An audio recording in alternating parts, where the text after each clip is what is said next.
तो फ्रेंड्स, जय Shri Krishna. Veena Deepak Soni YouTube channel में आप सभी का स्वागत है। फ्रेंड्स, आज की वीडियो में मैं आप सबको होली अष्टमी की बहुत ही सरल पूजा विधि बताऊंगी।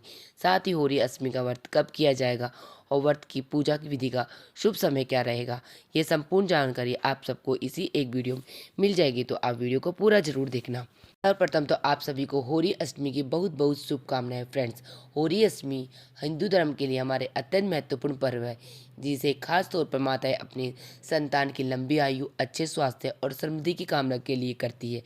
ये व्रत निसंतान को संतान देने वाला है, जिसके भी पुत्र नहीं है। अगर वह होली अष्टमी की विधि विधान के साथ पूजा आराधना करती है तो माता होली अष्टमी उसे पुत्र प्राप्ति करती है। तो मैं आप सबको बताती हूँ, इस साल 2025 में 13 अक्टूबर को हम होली अष्टमी का व्रत करेंगे। अब मैं आप सबको पूजा का शुभ समय बताती हूँ। अष्टमी तिथि 13 अक्टूबर 2025 को दोपहर 12:24 से शुरू होगी। अष्टमी तिथि का समापन 14 अक्टूबर 2025 को सुबह 1:09 पर समाप्त होगी। ऐसे में होली अष्टमी का पूजा का शुभ मुहूर्त शाम 5:53 से शाम 7:08 तक रहेगा। पंचांग के अनुसार इस वर्ष होली अष्टमी व्रत 13 अक्टूबर 2025 को बनाया जाएगा। अब मैं आप सभी को होली अष्टमी की व्रत की सर्व पूजा विधि बताती हूँ। होली अष्टमी का व्रत महिलाएं अपनी संतान की लंबी उम्र के लिए करती है। तो सबसे पहले तो होली अष्टमी के दिन जिस जगह पर आपको पूजा करनी है, उस जगह को आप अच्छे से साफ कर लीजिएगा। हम वहाँ पर एक चौकी लगा लेंगे। उस जब आप होली अष्टमी की पूजा करेंगे तो अपना पीलिया जरूर ओढ़ लेना, पीलिया जरूर ओढ़ लीजिएगा। बच्चा जब जन्म लेता है तो मायके से जो चुनरी आती है उसको पीलिया कहा जाता है। पीलिया उड़ के होली अष्टमी का पूजन करते हैं। अगर आपके पास पीलिया नहीं है तो अभी तो आप अपनी शादी की चुनरी भी ओढ़कर पूजन कर सकते हैं। तो पीलिया ओढ़ लेंगे। चौकी हमने रख ली है। चौकी पर हमें लाल या पीले रंग का कपड़ा बिछा लेंगे। अगर आप चाहे तो आप न लगाकर सीधा जमीन पर गोबर मिट्टी से लेप कर भी पूजन कर सकते हैं। आजकल लीपना इतना पॉसिबल नहीं हो पाता, तो हम चौकी लगा लेंगे। अब इस पर थोड़ा सा अनाज रखेंगे। गेहूँ, चावल, बाजरे में कोई भी आप फूलों का अनाज का आसन देके उसके बाद में हम गेहूँ, चावल, बाजरा में से कोई भी अनाज रख सकते हैं। इस अनाज के ऊपर हमें होली अष्टमी माता की फोटो या कैलेंडर भी जो भी आपकी लेके आए उनको विराजमान कर लेंगे। इसके बाद में हमें कलश भरने होते हैं। कलश को कमोई भी कहा जाता है। तो ये 2 कलश हमें भरने होते। तो आप कलश भरेंगे तो हमें नए कलश लेने होते हैं। आप मिट्टी के कलश ले रहे हो, मिट्टी के नए कलश लेने होते हैं। कोरे होने चाहिए इनके पर पहले हमें मोली बांध लेंगे। मोली बांधने के बाद हम एक कलश को जल से भरेंगे।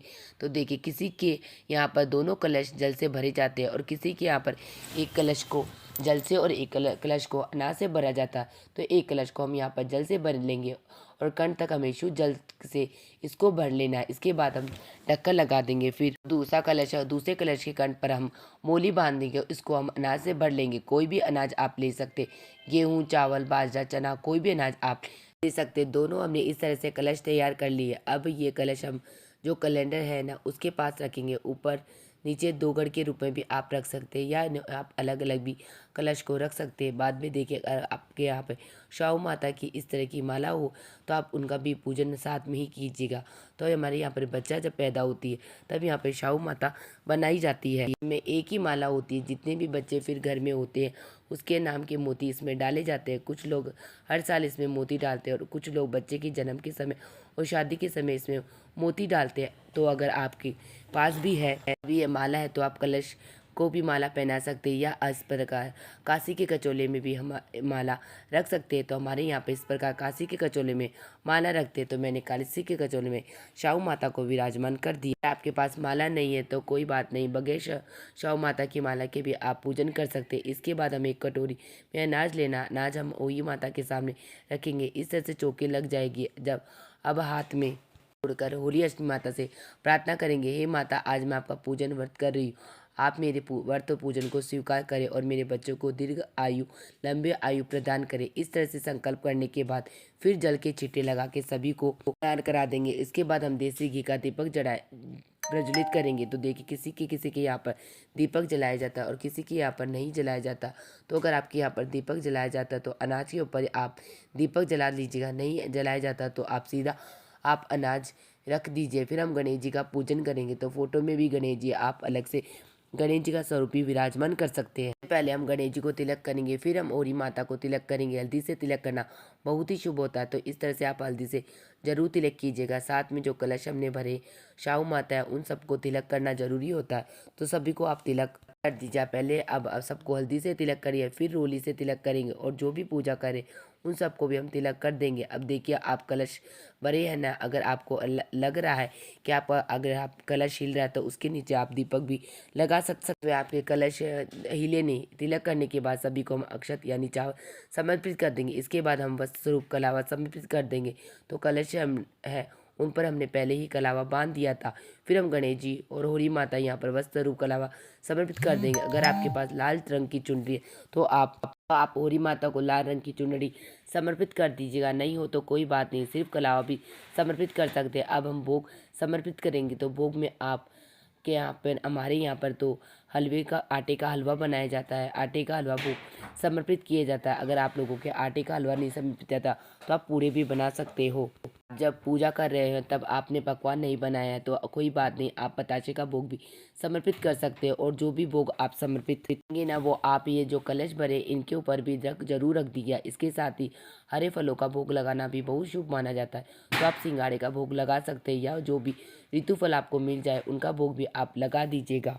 फिर जल समर्पित कर देंगे, और उसके बाद बायने के लिए कपड़े लेते हैं। तो अगर आप साड़ी या सूट ले सकते हैं। यहाँ पर मैंने होली माता के लिए साड़ी ले ली है।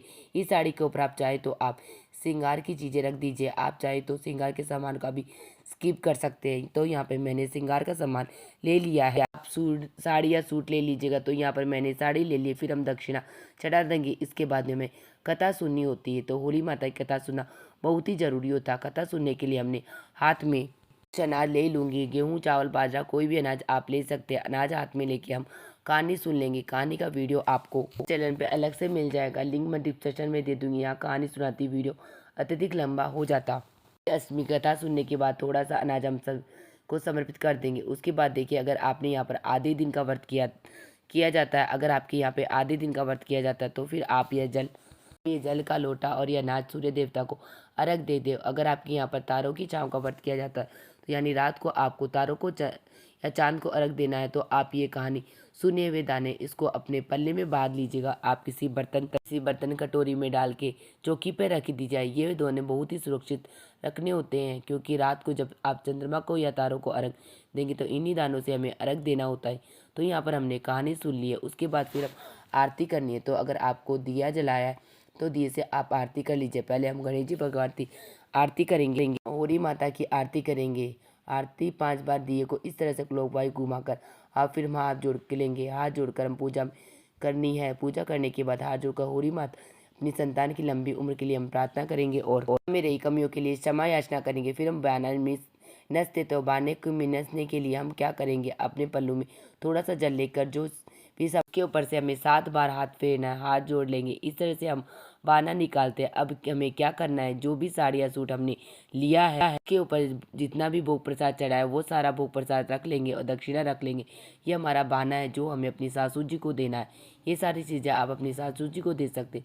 सासू जी ना हो तो ननद या जेठानी को दे सकते हैं। ननद जेठानी भी नहीं हो तो आप ये चीज़ें किसी गरीब महिला को दे सकते हैं। यह सारी चीज़ें आप बायने के रूप में दान करते हैं। इसके बाद देखिए, जो कलश है उनका क्या करना है, ध्यान से सुन लीजिए। जो कलश है ना वो अभी यहीं रखे देने। किसी किसी के यहाँ पर है कलश छोटी दिवाली के दिन, किसी के यहाँ पर बड़ी दिवाली के दिन, किसी के यहाँ पर गोवर्धन के दिन उठाए जाते हैं, किसी के यहाँ पर कलश और अष्टमी के अगले दिन ही उठा देते हैं। तो आपके यहाँ पर कलश उठाने का परंपरा जो भी है उसी दिन आप कलश उठा लें। जब भी आप कलश उठाए तो जिस कलश में अनाज भरा उस कलश को दान कर देंगे, और जिस में हमने जल भरा है उस जल से घर के बच्चों को स्नान कराया जाता है। अगर घर में बच्चे नहीं तो आप जल गाय के खूंटे पर भी डाल सकते हैं, या गाय का खूंटा भी नहीं हो तो आप ये जल पौधों में सींच सकते हैं। कलश को हमें क्या करना है तो आपको समझ में आ ही गया होगा। रात को जब तारों का आप अर्घ देंगे जाएंगे तो एक लोटा जल आपको अलग से ले लेना है और कहानी सुने हुए दाने ले लें।